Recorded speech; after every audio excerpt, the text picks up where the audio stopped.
प्यारे बच्चों, आप सभी का महामाया क्लासेस में स्वागत है।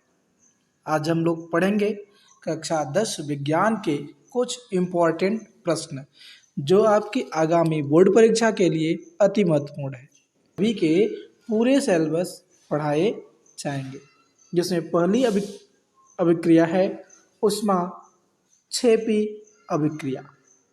ऊष्मा क्षेपी अभिक्रिया जिसकी परिभाषा होती है कि जिन रासायनिक अभिक्रियाओं में उत्पाद के निर्माण के साथ साथ ऊष्मा उत्पन्न होती है उन्हें रासायनिक अभिक्रिया कहते हैं। अगला हेडिंग है हमारा ऊष्मा शोषी अभिक्रिया। तो देखिए, ऊष्मा शोषी का मतलब क्या होता है? जिसमें ऊष्मा अवशोषित की जाए। तो जिन रासायनिक अभिक्रियाओं में ऊर्जा अवशोषित होती है उसे ऊष्मा शोषी अभिक्रिया कहते हैं। जैसे जो निम्न समीकरण रासायनिक समीकरण दिया गया है, इस अभिक्रिया में ऊष्मा को अवशोषित किया जाता है। अब चलते हैं अगले प्रश्न पे। रेडॉक्स अभिक्रिया वह रासायनिक अभिक्रिया जिसमें एक अभिकारक का ऑक्सीकरण तथा दूसरे अभिकारक का अपचयन होता है, रेडॉक्स अभिक्रिया कहलाता है। जैसे देखिए, यहाँ पे देखिए ऊपर देखिए दिखाया गया है कि अपचयन। अब यहाँ से देखिए ऑक्सीजन क्या हो रहा है, कॉपर के साथ ऑक्सीजन की कमी हो रही है तथा हाइड्रोजन के साथ ऑक्सीजन में वृद्धि हो रही है। तो यहाँ पे क्या हो रहा है, हाइड्रोजन का ऑक्सीकरण हो रहा है तथा कॉपर का अपचयन हो रहा है, इसलिए इसे क्या कहेंगे, रेडॉक्स अभिक्रिया। अब अगला है हेडिंग संक्षारण। संक्षारण का क्या होता है शॉर्ट फॉर्म? जैसे कहते हैं, संक्षारण को समझने के लिए जंग का लगना। देखिए भाई, जब कोई धातु अपने आसपास अम्ल, आर्द्रता आदि के संपर्क में आती है तब वह संक्षारित हो जाती है और इस प्रक्रिया को संक्षारण कहते हैं। चांदी के ऊपर काली परत व तांबे के ऊपर हरी परत का चढ़ना संक्षारण के प्रमुख उदाहरण है। अगली अभिक्रिया है रासायनिक अभिक्रिया। जब एक या एक से अधिक पदार्थ परस्पर अभिक्रिया करके नए पदार्थ बनाते हैं तो ऐसी अभिक्रिया को रासायनिक अभिक्रिया कहते हैं। जैसे सोडियम हाइड्रॉक्साइड जब हाइड्रोक्लोरिक अम्ल के साथ अभिक्रिया करता है तो सोडियम क्लोराइड व जल बनाता है। इस अभिक्रिया को निम्नलिखित समीकरण से प्रदर्शित करते हैं। देखिए, NaOH प्लस HCl बराबर NaCl प्लस H2O।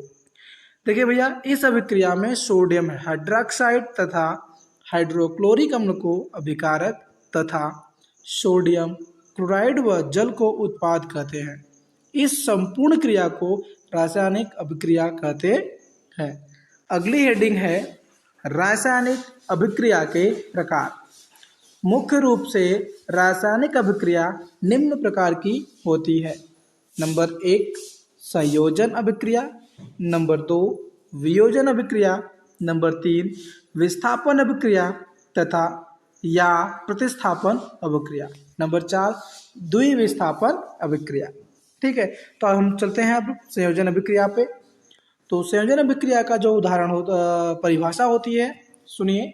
संयोजन अभिक्रिया वह रासायनिक अभिक्रिया है जिसमें दो या दो से अधिक प्रकार के पदार्थों के अणु परस्पर जुड़कर केवल एक ही प्रकार के पदार्थ के अणु बनाते हैं, उसे संयोजन अभिक्रिया कहते हैं। अर्थात समझ लीजिए भाई, दो या दो से अधिक पदार्थ आपस में जुड़ करके अगर एक नया तीसरा पदार्थ बनाएंगे तो वह कहलाएगा संयोजन अभिक्रिया।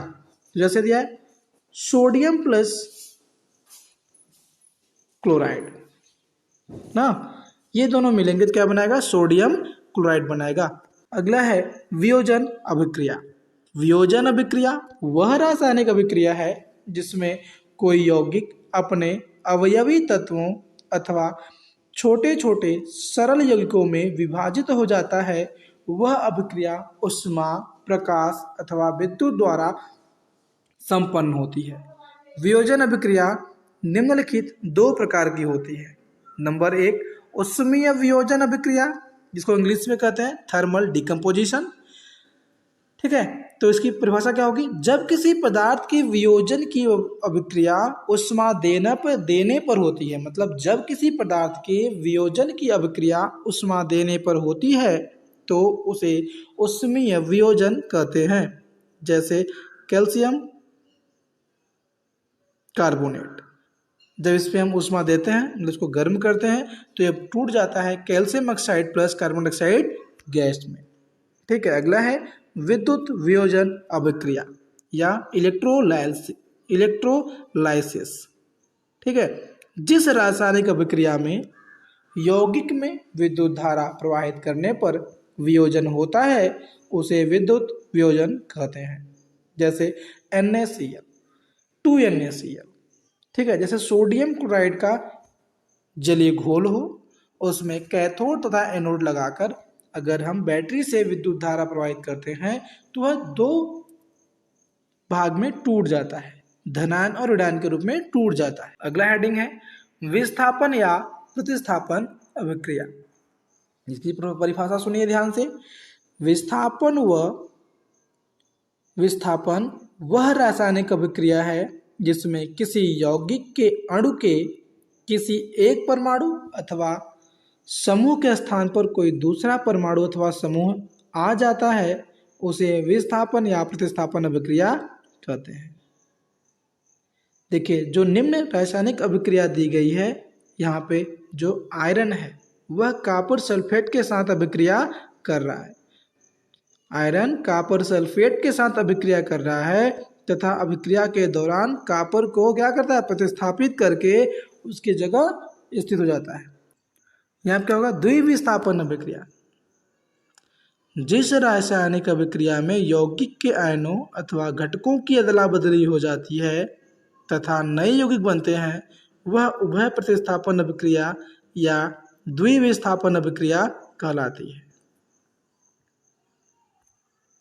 रासायनिक समीकरण आप ध्यान से देखिए।